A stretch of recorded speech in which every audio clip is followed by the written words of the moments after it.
Hello, my name is Elissa Adams, and I'm the Associate Artistic Director at Theater Latté. Before you begin watching Broadbend, Arkansas, I just wanted to tell you a little bit about how this production came to be a part of our lives at Latté. Broadbend, Arkansas's lyrics are by Ellen Fitzhugh and Harrison David Rivers, with music composed by Ted Shen. Many of you will know Harrison's work. He wrote the book for the musical 5 Points, and is also the playwright of To Let Go and Fall, both of which were produced at Latté. Broadbend, Arkansas premiered in New York City last fall, produced by the Transport Group and the Public Theater.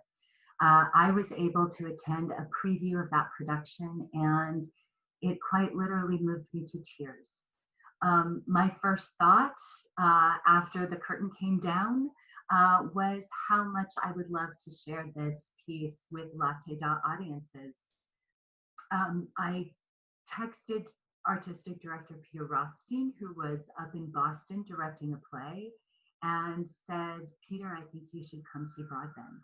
So Peter took the train down from Boston and saw the production and loved it. And we immediately began making arrangements for Broadbend to be part of our 2021 season. Despite having to postpone that season, we remain committed to producing Broadbend and sharing it with you when we can all gather again. Harrison David Rivers is currently on a road trip, but I'm going to call him up and have him join us and tell us a little bit more about Broadbend and its continuing life at Latté. So here is Harrison. Hey! Hello! Hello! I've just told people that I've tracked you down on a road trip. You want to tell us where you are? I am on the outskirts of Kearney, Nebraska at Broadbend. Would you talk a little bit about when Peter and I approached you about producing Broadbend, Arkansas at Latté, you said that you had an idea for a third part. Would you tell us a little bit more about that? Yeah, I think with Broadbend, we were always interested in telling an intergenerational story, sort of how this particular Black family moves through the world, and specifically how they interact with the police. And in Act 1, we have that interaction in the 1960s, and Act 2, we have that interaction in the 1980s. And I couldn't help but wonder, how will Ruby's son, Ben, be affected by his experience with the cop in Broadbend, and how will his being beaten at age 15 impact the rest of his life? Or even just the next few years of his life. Those felt like questions that were worth exploring.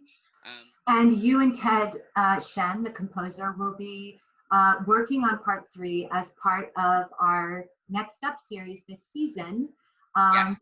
with the idea that part 3 would join with parts 1 and 2 when we're able to produce it at Latté sometime in 2022. Indeed. Yeah, we're really, really excited. This is kind of an extraordinary moment to be talking about this piece.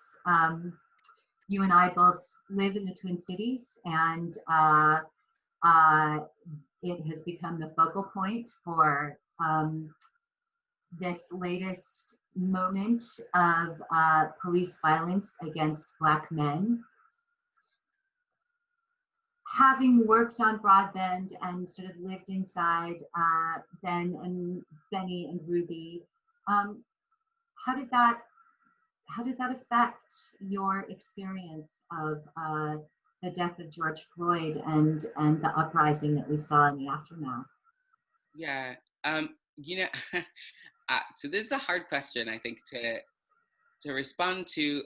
My first thought was actually that we've been doing this for a long time, right? That and I think that the this of that statement is this like fight to be seen as full humans, this sort of fullness of humanity, and I think that that's something that Broadbend is trying to say, that it's grappling with, this idea of being seen and being heard.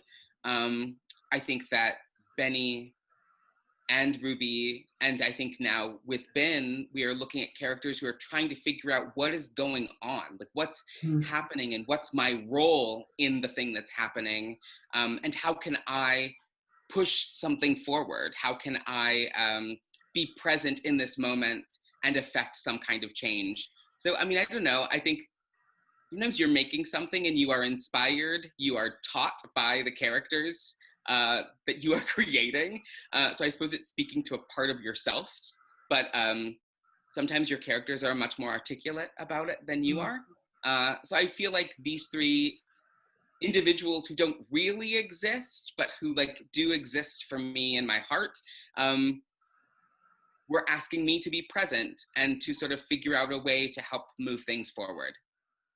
We are so excited, so grateful that that you and Ted and Ellen wrote this piece, and so grateful to the Transport Group and Public Theater for making the opportunity to stream this at this particular moment possible for Latté audiences.